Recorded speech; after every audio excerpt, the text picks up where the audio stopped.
Zen कहानियाँ सरल परंतु गहरी शिक्षाएं देती हैं। ये हमें आत्मचिंतन, धैर्य और आंतरिक शांति के महत्व को समझने में मदद करती है।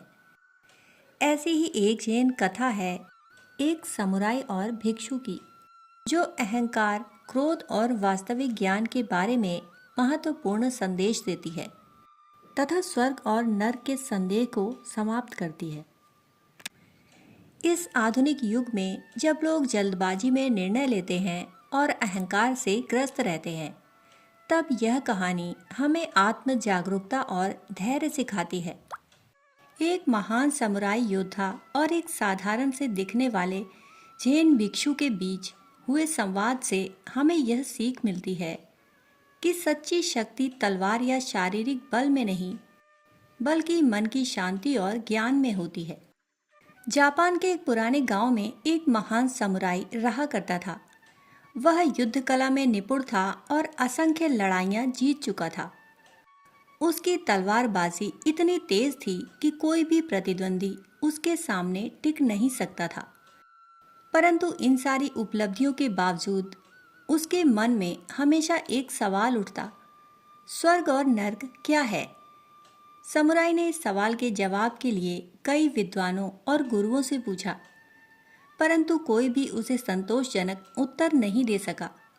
अंततः उसे पता चला कि पास के एक मठ में एक जैन भिक्षु रहता है, जो इन रहस्यों को समझने में उसकी मदद कर सकता है। एक दिन समुराई अपनी चमकती तलवार लेकर उस भिक्षु के पास पहुंचा। भिक्षु साधारण वस्त्रों में था और शांति से ध्यान कर रहा था। समुराई ने गर्व से कहा, मैं एक महान योद्धा हूँ। मैंने कई युद्ध जीते हैं। मैं यह जानना चाहता हूँ कि स्वर्ग और नर्क क्या है। भिक्षु ने समुराई को ऊपर से नीचे तक देखा और अचानक हंस पड़ा। वह बोला, तुम एक योद्धा? तुम तो एक आम आदमी से भी कमजोर लगते हो। तुम्हारी तलवार भी उतनी तेज नहीं लगती। शायद तुमने अपने जीवन में एक भी युद्ध नहीं जीता होगा। यह सुनते ही समुराई को गुस्सा आ गया। वह अत्यंत क्रोधित हो गया और अपनी तलवार निकालकर भिक्षु की ओर तान दी। उसकी आंखों में आग थी, हाथ क्रोध से कांप रहे थे और वह भिक्षु को मारने ही वाला था।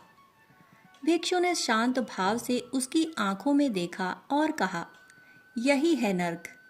समुराई का शरीर अचानक ठहर गया। वह स्तब्ध रह गया। उसने अपनी तलवार नीचे कर ली और भिक्षु के चरणों में गिर पड़ा। भिक्षु ने मुस्कुराते हुए कहा, और यह है स्वर्ग। यह कहानी बहुत ही गहरे अर्थों को प्रकट करती है। इसमें हमें बताया गया है कि स्वर्ग और नर्क कोई बाहरी स्थान नहीं है, बल्कि हमारे मन की स्थितियां हैं। भिक्षु ने समुराई को ना तो लंबा प्रवचन दिया और ना ही कोई जटिल उत्तर। उसने उसे उसकी ही भावनाओं के जरिए उत्तर दिया। सही गुरु वही होता है जो शब्दों से नहीं बल्कि अनुभव से सिखाए।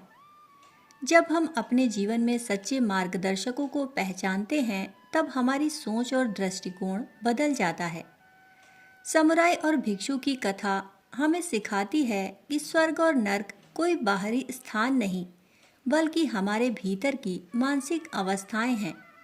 क्रोध, अहंकार और हिंसा हमें नर्क की ओर ले जाते हैं, जबकि क्षमा, आत्मसमर्पण और करुणा हमें स्वर्ग का अनुभव कराते हैं। अगर हम सच में जीवन में शांति और संतोष पाना चाहते हैं, तो हमें अपने भीतर झांकना होगा। स्वर्ग और नर्क हमारे निर्णयों, भावनाओं और विचारों पर निर्भर करते हैं। अगर हम सही मार्ग अपनाएं, तो हम अपने जीवन को एक सुंदर स्वर्ग में बदल सकते हैं। तो अगली बार जब हमें क्रोध आए या अहंकार महसूस हो, तो इस कथा को याद करें और सोचें, क्या मैं नर्क की ओर जा रहा हूँ या स्वर्ग की ओर? दोस्तों, कहानी सुनने के लिए आप सभी का बहुत बहुत आभार। फिर मिलते हैं ऐसी ही एक और कहानी के साथ। तब तक के लिए धन्यवाद।